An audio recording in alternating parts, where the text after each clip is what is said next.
Bonjour à tous, bienvenue dans cette vidéo de synthèse de la semaine 6 dont l'objectif était de définir son projet entrepreneurial à travers la rédaction d'un dossier individuel, véritable plan d'affaires de l'entreprise de soi-même, et l'étude des documents commerciaux majeurs que sont le dossier de compétences et la proposition technique et commerciale. Dans cette dernière vidéo, nous allons commencer par réaliser un résumé des thématiques abordées durant cette semaine optionnelle passée ensemble. Les sujets principaux étudiés sont la conception du dossier individuel avec la présentation du projet, de l'offre et du marché, des objectifs, de la stratégie de développement, une rapide synthèse et les prévisionnels financiers. Ensuite, un modèle de dossier de compétences est analysé avant d'étudier un modèle de proposition commerciale. Avant la conclusion de ce MOOC, une description de séminaire proposé à son issue est partagée. Ces séminaires s'adressent à ceux qui souhaiteraient approfondir les connaissances abordées ou affiner le dossier individuel à travers entre autres un travail entre pairs et en échangeant avec moi-même. Pour ceux que cela intéresse, je vous rappelle que les frais d'inscription de la semaine passée sont remboursés par AE6 lors de la signature d'un CAP dans un délai de 4 mois après le MOOC sur présentation de l'attestation de réussite.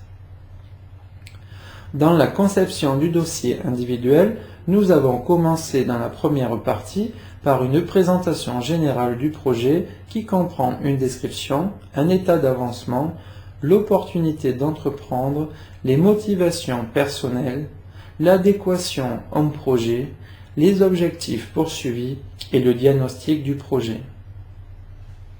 Dans une deuxième partie, les offres de services développées sont par la suite décrites avant l'étude de marché à travers l'environnement concurrentiel, les caractéristiques de la demande et l'avantage concurrentiel dans une troisième partie.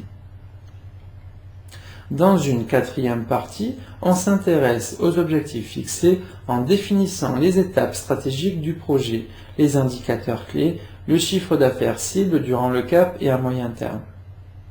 Dans une cinquième partie, la stratégie de développement est détaillée. Les points définis sont les flux de revenus, la politique tarifaire, les canaux de distribution, la politique de communication, le marketing de contenu, la stratégie commerciale, les partenariats et fournisseurs, les moyens à mettre en œuvre et la structure de coûts. Dans une sixième partie, il est possible de résumer son projet sur la base d'une matrice d'évaluation inspirée du Lean Startup. Dans la partie suivante est produite les prévisionnels financiers pour l'activité durant le CAP et celle durant les 36 mois suivants. Pour le prévisionnel financier des 12 mois de validation de l'activité, il est demandé de définir des données chiffrées concernant les hypothèses commerciales, le chiffre d'affaires, la sous-traitance, les frais de fonctionnement, la marge brute mensuelle et la trésorerie nette. Quant au prévisionnel sur 36 mois, les données demandées sont comparables à l'exception des hypothèses de masse salariale et du calcul final de la trésorerie nette. Nous avons également analysé la construction d'un dossier de compétences. Il se structure autour de 7 parties différentes qui sont un état civil, les domaines de compétences, la formation, les langues, les compétences techniques, les compétences métiers et la description des projets et des réalisations. Le troisième document étudié a été un modèle de proposition technique et commerciale. Ce document peut s'organiser autour d'une dizaine de parties qui sont un préambule, une synthèse décisionnelle, une introduction, une proposition technique, la préconisation d'une équipe, une description des charges, du planning et des coûts, des références, les dossiers de compétences détaillés des intervenants, une description possible de l'ECC et des annexes. Avant de conclure ce MOOC, je tenais à partager avec vous 2 séminaires que j'organise pour ceux qui souhaitent aller plus loin sur les connaissances abordées ou qui ambitionnent d'affiner leur dossier individuel par exemple en interagissant avec ses pairs et moi-même. Le premier, d'une durée de 3 jours, a pour intitulé Consultant entrepreneur, définir et lancer son projet professionnel. Le programme est détaillé ci-après. Concernant l'offre tarifaire, une remise importante à destination des participants au MOOC est réalisée. La tarification est disponible sur la page Aller plus loin au sein de l'écosystème Cognitum. Il varie suivant le mode de financement. Le second séminaire d'une durée de 2 jours s'intitule La croissance durable de demain. Le programme est détaillé ci-après. L'objectif est de pouvoir échanger sur les problématiques d'intelligence collective et de transition vers un nouveau modèle sociétal.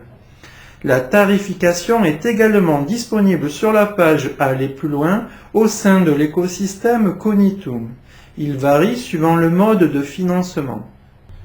Il ne me reste plus qu'à vous souhaiter un passage à l'action rapide sans procrastiner. Comme échangé, aucun investissement n'est nécessaire lors de la mise en pratique d'une logique effectuelle, qui est la logique des entrepreneurs innovants. Au sein d'une ECC, il vous est proposé une sécurisation à tout instant, un suivi renforcé et une nouvelle forme d'entreprise communautaire. Dans cette aventure, il est possible de mettre en pratique le parcours du héros et devenir son propre maître pour un épanouissement personnel accru. Un travail important a été réalisé pour faire de ce MOOC une réalité, de manière à vous encourager à entreprendre. En effet, l'ECC est source d'évolution individuelle et professionnelle, permettant à chacun de devenir entrepreneur et de créer son propre emploi ou activité durablement sans être isolé. Pour conclure cette dernière vidéo, nous avons pu synthétiser les connaissances partagées durant la 6e semaine. Il ne me reste plus qu'à dire merci pour votre participation, que j'espère utile à votre réflexion et à vous souhaiter une bonne continuation dans l'entrepreneuriat. Comme à chaque fois, n'hésitez pas à parler du MOOC autour de vous pour permettre à tous ceux qui le souhaiteraient de prendre part à la prochaine session du MOOC.